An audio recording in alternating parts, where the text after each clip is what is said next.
Bonjour les amis et bienvenue dans l'atelier de Jacques le peintre. Aujourd'hui je vais vous présenter une petite vidéo sur une couleur que j'aime énormément, qui est le gris de Payne. Alors évidemment je vais utiliser le gris Payne de la marque My Merry Blue qui est ma marque d'aquarelle préférée. Le gris de Payne, c'est ce que vous voyez ici. C'est un gris à tendance fortement bleutée comme vous pouvez le voir, qui est une teinte monopigmentaire comme les 90 couleurs de My Merry Blue et qui est semi-opaque. On le voit ici au petit carré qui est grisé à moitié. Mais il a une particularité chez My Merry Blue, c'est qu'il ne granule pas, contrairement à d'autres marques, puisque au départ le gris de Payne était composé de noir et de bleu outre-mer, plus spécifiquement le noir d'ivoire pour être précis. Sir Payne, qui a inventé le gris Payne au XVIIIe siècle, lui, il avait composé de bleu indigo, de terre de sienne et de carmin alizarine. Et puis, à la fin du XIXe siècle, en aquarelle, le gris de Payne était composé d'indigo, de lac carminé et de noir d'ivoire. Et aujourd'hui, il est principalement composé dans toutes les marques d'aquarelle de noir de carbone et de bleu outre-mer. C'est la raison pour laquelle il granule, puisqu'il y a du bleu outre-mer qui granule dans la plupart des marques. Excepté chez My Merry Blue, où là il est monopigmentaire, c'est un indigo synthétique. Et je vais vous montrer plus spécifiquement à quoi il ressemble à la sortie du tube.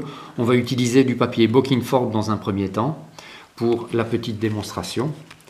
Alors je vais vous montrer sans plus attendre à quoi ressemble le gris de Payne à la sortie du tube.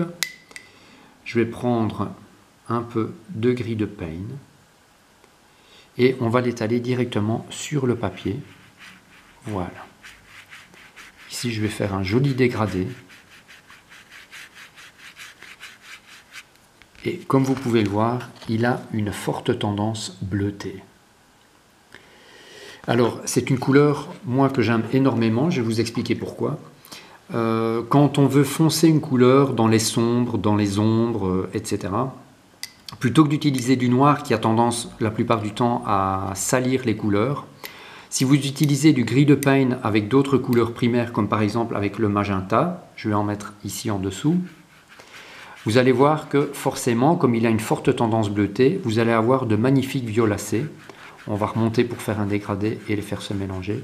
Et vous voyez qu'on a une magnifique teinte qui tire vers le violet.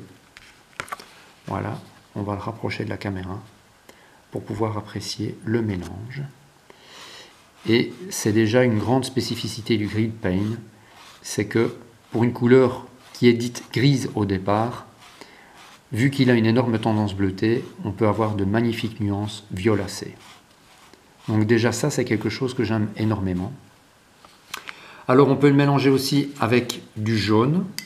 Ici, je vais prendre pas n'importe quel jaune, je vais prendre le jaune transparent, toujours de chez My Merry Blue. Et vous allez voir, ici, voilà, ça c'est du jaune transparent.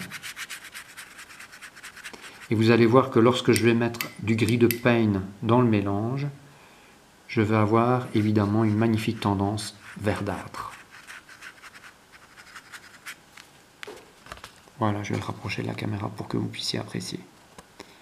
Une magnifique tendance verdâtre. Bon, évidemment, ce ne sont pas les seuls mélanges que l'on peut faire.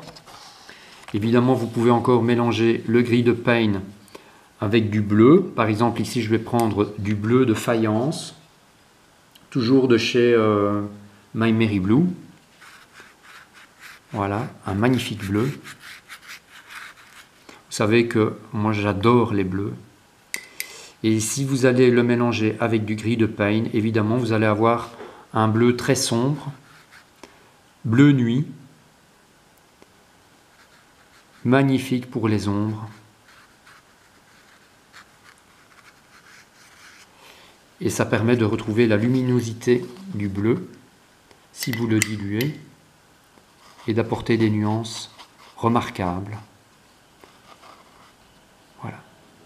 Où on va d'un bleu très lumineux et on va vers le gris de Payne qui est très sombre avec de magnifiques nuances entre les deux.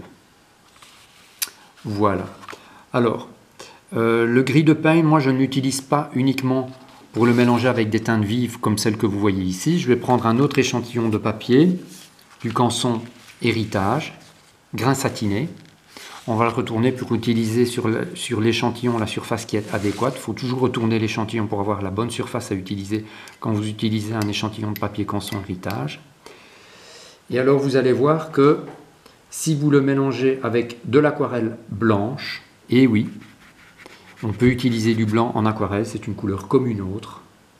Après le débat, le blanc du papier, ça c'est autre chose. Moi je l'utilise pour avoir une teinte un peu nuancée. Je vais prendre du gris de peigne et vous allez voir tout de suite que la couleur va prendre une apparence différente. Remarquable pour faire par exemple des nuages. Si vous voulez dessiner des nuages dans le ciel, le gris de peigne avec du blanc par-dessus, dans le mélange, va avoir une tendance très bleutée qui va avoir tendance à se modifier. Magnifique pour faire des nuages. Ça, c'est une autre spécificité de cette teinte. Voilà, ici je l'utilise rapidement. On va voir la différence si j'utilisais le gris de peigne pur, simplement en diluant.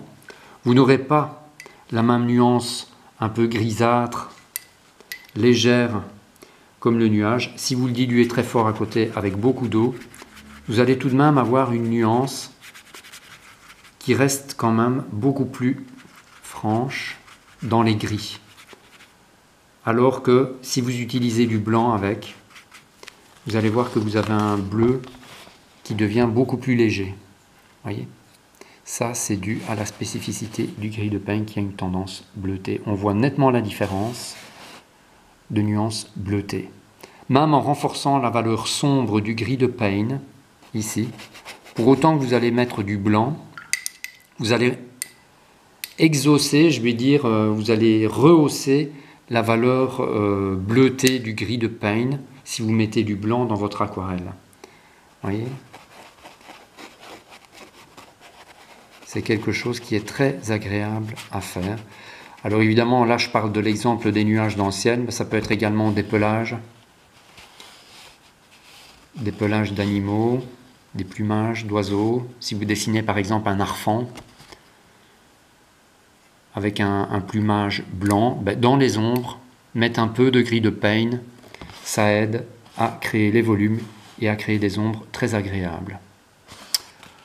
Voilà, je vais vous donner un autre exemple. Tout de suite, je vais montrer à la caméra un autre exemple où le gris de peigne a été énormément utilisé. C'est dans la réalisation de mon léopard des neiges que je vais vous montrer à présent. Voilà, où il y a eu énormément de gris de peigne qui a été utilisé pour le museau du fauve. N'est-ce pas? Je vais vous montrer aux endroits les plus probants. J'ai mis énormément de gris de peigne ici et ici dans le museau au niveau des babines pour avoir des ombres fortes. Sur ce, je vous remercie de m'avoir écouté et d'avoir regardé cette petite démo et à bientôt pour une nouvelle démonstration et un nouveau tutoriel. Prenez soin de vous.